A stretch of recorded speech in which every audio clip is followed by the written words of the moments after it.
देखो हमने डायबिटीज के बारे में पढ़ रहे हैं, तो डायबिटीज क्या है? एक मेटाबॉलिक डिसऑर्डर है। जैसे मान लो खाना खाया, खाना खाने से एनर्जी बनने तक को, ठीक है, उसके बीच में कहीं ना कहीं कोई प्रॉब्लम हो गई जिसकी वजह से ब्लड में क्या है, ग्लूकोज की मात्रा बढ़ गई है। तो किसमें गड़बड़ी हुई है? यानी कि इंसुलिन की क्या हुई है? डिफिशियंसी हो गई है, यानी कि कमी हो गई है। तो ब्लड में ग्लूकोज की कितनी मात्रा होनी चाहिए, जिससे मैं बोल दूं कैसे डायबिटीज हो रखी है। अगर मान लो मैंने खाली पेट ब्लड में ग्लूकोज की मात्रा चेक की, तो वो 126 या इससे ज्यादा आ गई, तो क्या है, उसे डायबिटीज हो रखी है। कभी कभी क्या होता है, इतनी ना आके इतनी दिखाता है, यानी कि 110 से 125 मिलीग्राम पर डेसीलीटर। तो इसका मतलब क्या है?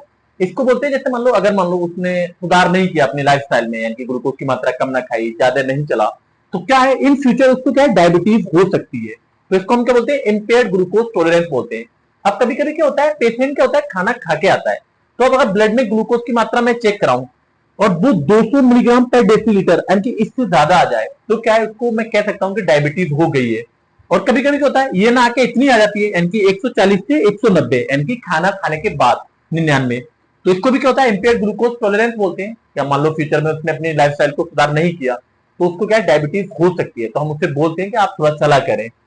तो ये तो क्या है, ब्लड में ग्लूकोज की मात्रा बढ़ने को बोलते हैं हम, ठीक है। कभी कभी क्या होता है, हमने जैसे ड्रग्स का सेवन करा और ब्लड में ग्लूकोज की मात्रा बहुत ज्यादा कम हो गई, ठीक है, तो उसको हम क्या बोलते हैं, हाइपोग्लाइसीमिया बोलते हैं। तो इनकी वजह से तो डेथ नहीं होगी, ब्लड में ग्लूकोज की मात्रा बढ़ गई है, धीरे धीरे होगी। लेकिन अगर ब्लड में ग्लूकोज की मात्रा कम हो गई, तो सडन डेथ हो जाती है। तो कितनी कम से कम? इतना, यानी कि 50 मिलीग्राम पर डेसीलीटर। अगर इससे कम या इतनी हो जाए ब्लड में ग्लूकोज की मात्रा, तो क्या होती है, आंखें मिचने लगती हैं, सांस मतलब पसीना आने लगता है। तो उसमें हम क्या करते हैं, एक गिलास में चीनी घोल के पिला देते हैं उसके लिए, ठीक है। तो ये हो गया। अब देखो, क्या पैथोफिजियोलॉजी होगी डायबिटिक पेशेंट की? तो देखो, कोई भी व्यक्ति जिसने कार्बोहाइड्रेट, फैट, प्रोटीन उसका सेवन करा, ठीक है, स्टमक से होते हुए वो इंटेस्टाइन में आ गया, तो यहाँ पे क्या होते हैं, एंजाइम होते हैं ग्लाइकोसाइडेज, जो क्या करते हैं, ग्लूकोज का डाइजेशन और एब्जॉर्प्शन में हेल्प कराते हैं, ठीक है। अब मान लो यहाँ पे क्या हुआ, ग्लूकोज के 20 मॉलिक्यूल बन गए, ठीक, डाइजेशन के बाद। तो यहीं पे इंटेस्टाइन में एक सेल होती है जिसको हम केएल सेल बोलते हैं। ये क्या बनाती है, जीएलपी मॉलिक्यूल बनाती है, जिसको हम इनक्रेटिन भी बोलते हैं। जैसे मान लो 20 मॉलिक्यूल ग्लूकोज के बने, तो 20 मॉलिक्यूल इनक्रेटिन के बनेंगे। ये ब्लड के थ्रू के जाएंगे, पैनक्रियास तक जाएंगे, और पैनक्रियास से बोलेंगे कि 20 मॉलिक्यूल किसके बनाए, इंसुलिन के बनाए, ठीक है। अब ये 20 मॉलिक्यूल क्या करेंगे, ब्लड के थ्रू पूरी बॉडी में जाएंगे। अब सेल पे क्या होता है, इंसुलिन रिसेप्टर होता है, ठीक है। तो जो इंसुलिन बना है वो इंसुलिन रिसेप्टर पे एक्ट करेगा, और सेल से बोलेगा कि जितने ग्लूकोज की आपको जरूरत है, सपोज मान लो 10 मॉलिक्यूल की ग्लूकोज की जरूरत है, तो उसको उठा ले। तो इन ग्लूकोज के मॉलिक्यूल को उठाने का काम कौन करता है, GLUT4, ये, ठीक है। अब जितनी सेल को जरूरत है उसने ग्लूकोज को ले लिया, बचा हुआ ग्लूकोज क्या होता है, तुम्हारे लीवर में जाके स्टोर हो जाता है, जिसको हम ग्लाइकोजेनेसिस बोलते हैं। एक चीज और ध्यान रखो, जैसे ब्लड वेसल्स में क्या होता है, ग्लूकोज होता है, यानी कि मूव कर रहा है, तो ब्लड वेसल सब ऑर्गन के पास होती है। तो अगर मान लो किडनी से गया, तो किडनी तो इसे फिल्टर कर देना चाहिए ग्लूकोज को, लेकिन फिल्टर नहीं करती। क्यों नहीं करती? यहाँ पे एक सिस्टम लगा होता है किडनी में, SGLT2, यानी कि, ठीक है। तो ये क्या होता है, रीअब्जॉर्ब कराता है ग्लूकोज के लिए। एक चीज और देखो, जैसे मान लो इनक्रेटिन के जो मॉलिक्यूल बन रहे हैं, ठीक है, तो इनक्रेटिन यहां पे आके किडनी पे आके बैठ जाता है, जैसे ये इनक्रेटिन है, ठीक है। तो बीटा सेल को सिग्नल लगातार देता रहना चाहिए, लेकिन ऐसा नहीं होता। क्यों नहीं होता? कि यहां पे क्या होता है, DPP4 होता है, वो क्या करता है, इस GLP मॉलिक्यूल को डिसॉल्व कर देता है, कि नष्ट कर देता है। तो डायबिटीज कैसे हो सकती है पेशेंट को, ये देखो। जैसे मान लो अगर ये इंसुलिन रिसेप्टर है, ये क्या है, रेजिस्टेंट हो जाए, मान लो जो इंसुलिन बनना है वो यहाँ पे एक्ट करे और ये काम ही नहीं कर पा रहा हो, तो क्या होता है, ब्लड में, ब्लड वेसल्स में क्या है, ब्लड में ग्लूकोज की मात्रा बढ़ जाती है।